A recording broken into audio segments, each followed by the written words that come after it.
Hello Nerfers, okay, 24 hours later after doing the resin, and several things I've noticed. First, this is the colour of the resin, the first test bits I did. It's green when it's mixed and it goes this browny colour when it's finished. The second lot I did also had the brown tinge. Now, since the first lot didn't work, I'm thinking maybe that's something, but it did appear to work. So it's nice, can't really get a finger under there to peel it up. It's a very nice bond, very strong, hardly any movement, which is great. I could have just done the puttying on the outside first, before I took it apart, but I did need to fill a couple of holes I missed. And what I've done here, perhaps you can see, is I've used a couple of bits of scrap green plastic, one there and one in there, just to fill up these holes a little bit, because then the plastic bond goes on. It was just, that one particularly is too big a hole to just keep pouring plastic bond in anyway. So, what I'm going to do is leave that one aside to dry, and I'm going to plastic bond the outside of this one. Now, what I have to allow for is the battery cover, and that actually fits under there quite nicely when it designs to go. There we go. So I'll actually screw that in place. So obviously what I've got to do is I guess trowel plastic bond along there, push it in really tight, then quickly take this out and make sure I don't damage it too much so it's a nice fit. Same with that, but that one I might do from this side, just put it in there. And I've got this hole here to fill up and this crack along here. And the way I'm planning to do it is I'm not going to mix up a huge amount of plastic bond and try and fit it in very quick, because the stuff's only got about 20-minute working time. So I'm going to roll a little sausage, let's see if I can mix it, and put it in there, smooth it down. So I'm just going to work to that point. Now this is that brace I put on this blue one. I can take that off as well, so I could possibly work down to that far, and then if I need more, make more. No point in wasting this stuff. My plan is to put it in and mould it to shape while it's still soft before it's set. That way I can minimise the amount of sanding and get exactly the shape I want. Because you know, if you're going to sand one of these things, if you're going to sand the plastic bond, you're going to sand the plastic around it too. So, and I want to try and avoid that as much as possible. So that is the plan. So I've just taken that brace off, so a couple of holes there which are easy to patch. A little bit of resin there which I can just cut down a bit, but it's not going to be too bad. I just want to make a nice, neat join between those two. As you know, once it's painted it'll look fine. Okay guys, let's see if I can get a close-up of this. I don't know how well it's going to work, but as you can see, I've got putty all along there, down around to here. And probably does look a bit rough, but it's a lot better than just plopping it on and letting it dry in place. And I'll sand around that, and I use a little bit of spare to fill this hole here that I had for that temporary piece. But here's a little interesting thing. I cut off a size of a 10-cent piece, which I think the Americans would call the size of a dime. About that big. And I ended up not being able to use half of it because it went off. So, lesson for the future. Don't use too much. So, what I was using is, I found these years ago at a school supply shop. This is one of a set of 6 of, I believe they're lino cutting tools. And the little points and the shapes, and they're really good for getting in, especially pressing in on the side. So you get a nice smooth finish. So I've got a hole just there I've got to fill with some fiberglass sticking out, and I've got to go down here. So I'll do that, and I'll leave the camera running for that. Not that you're going to see much, but as you use this stuff, it's uniform now and it's quite warm, so I'm going to get going. So what I'll do, if you can see this, it's a bit dark, but anyway, so just trowel a bit of putty in there with my finger and then rip off the rest. And then using this little toy, this little tool, just push it further down. So it's very much like putting concrete or mortar into a hole in a brick wall, you just force it in until no more will go in. But that's all I need. Now what I've done, I've put the gun back together and screwed the back end together so there's no wobbling around when I do it. I've got the battery box held in, so what I'm going to do now is, while I've got this last bit of putty and while it's nice and soft, I'm going to run off a nice thin line, and it's not going to have to be very thick at all, so I'm probably going to lose half this putty, but that's the way it goes. And put it right along there and just push it in.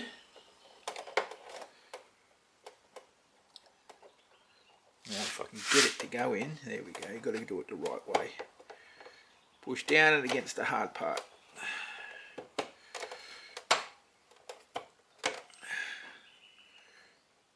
Yeah, absolute mess, of course. As soon as I start documenting it, I make a fool of myself.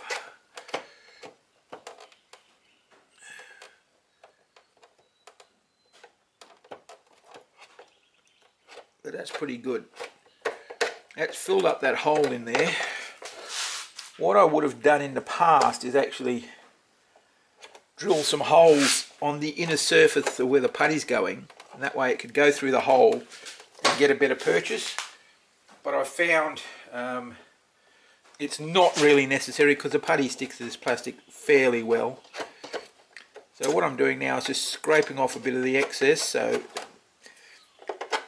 because all this has got to be sanded to get rid of the nerf and all this this moulded in shapes, get rid of that. But that's pretty good. So I've done one side and I've got a little bit of putty left, which I should use before it goes off. So I'll quickly turn over the other side, find a hole and stuff it in. Alright there. Alright. Take off this other brace.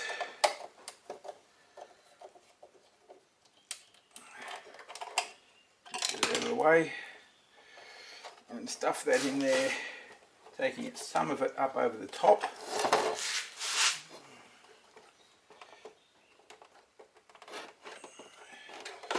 The one thing you don't want to do is get this touching in the middle, because you don't want the putty to melt into each other and, you know, make it hard for this thing to come apart. It probably won't happen, but better safe than sorry. And there goes my timer. I have to go, so I'll just do this, and just turn off that bloody thing.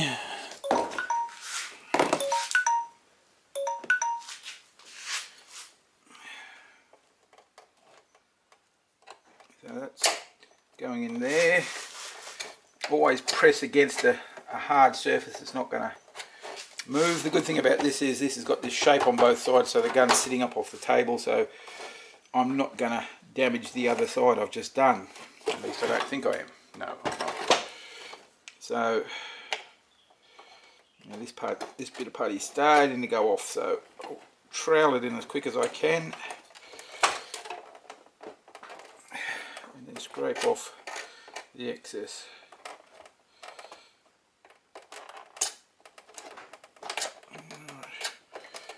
So once I've sanded this and made it smooth, it'll blend it in, and then the paint, as you know, changing the colour, the paint will just make it all blend in together and it will hardly be noticeable. I just like to do a nice neat job, because so that's gone off, and that is a bit rough, but I found even with this tool, once I clean off the dried putty and give it a bit of sharpen on the grinder, I'll be able to go across that and it'll be like a razor blade and just trim it off nice and easy, and then an X-Acto knife and then sandpaper. So I know now I've got to go across there, down there and there to finish it, and that bit's done. I have fortunately got another piece of putty there, and I've got another tube in the house, so I'm fine.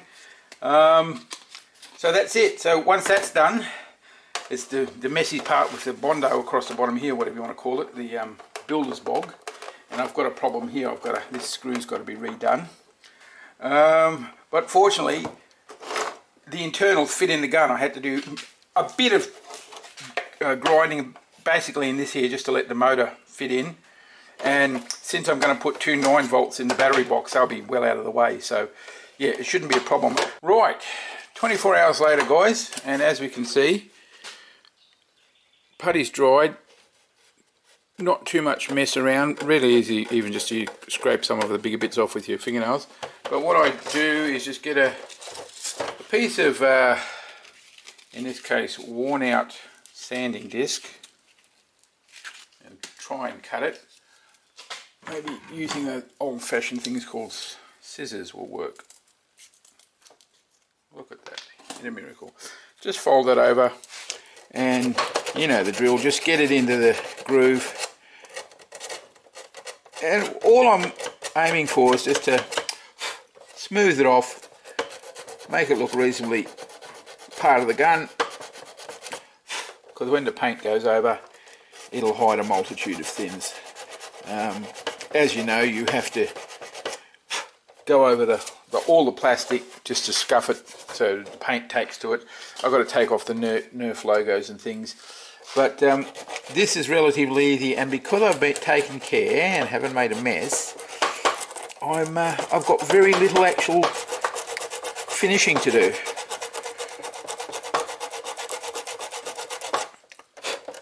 Yeah, it's quite smooth when I'm sanding, and the good thing is this little bit of putty down the edge didn't stick, so I've got a lovely nice little seam there, and taking that off will make it easy to sand. Just got to be able to get in there.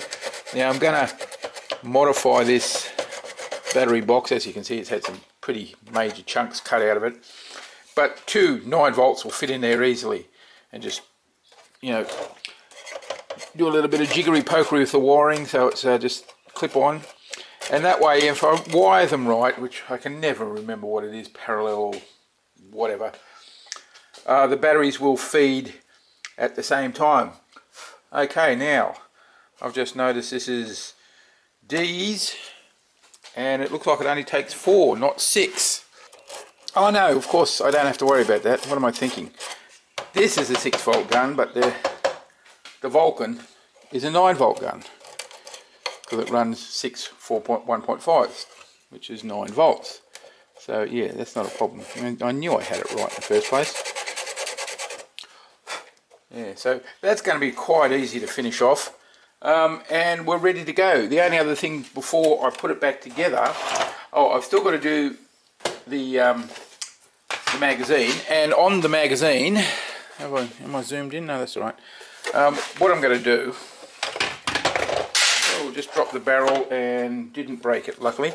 So the magazine's going to go somewhere like this. Now what I'm going to do is use this flange here at the front, and that's going to fit into a cutout in an old piece of chopping board.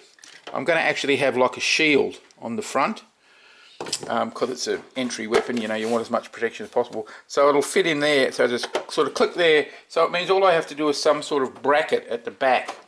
And I've got a fair few old metal brackets floating around here that I could use somehow, you know, just make it sort of slot in, click in.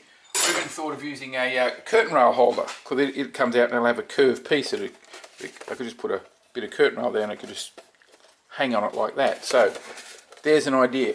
Now with the chopping board, what I'm going to do is probably find a piece of aluminium offcut, this is just plastic, that actually fits in it like that, and reach it nice and tight, and just put a piece there and a piece across there, so the whole shield comes in on that side, because the operator's more than likely on this side, and you know, I'll be painted up. For some reason in my mind I've got this thing being blue and white, being a police gun, because it's an entry gun or something. So on the front, you know, occupational health and safety gone mad, I'll have police, drop your weapon, or something like that, you know.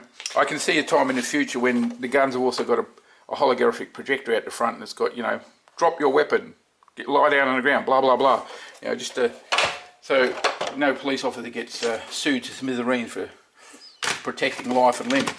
So that is that so far. I've got to do some more puttying, and it'd probably be best to do the shield, because it's such a temptation to charge on and paint it and everything, but I've found if you charge on and paint it, you never come back and finish something. So I've got to do that. And the only other thing is, oh, there's a lucky little thing.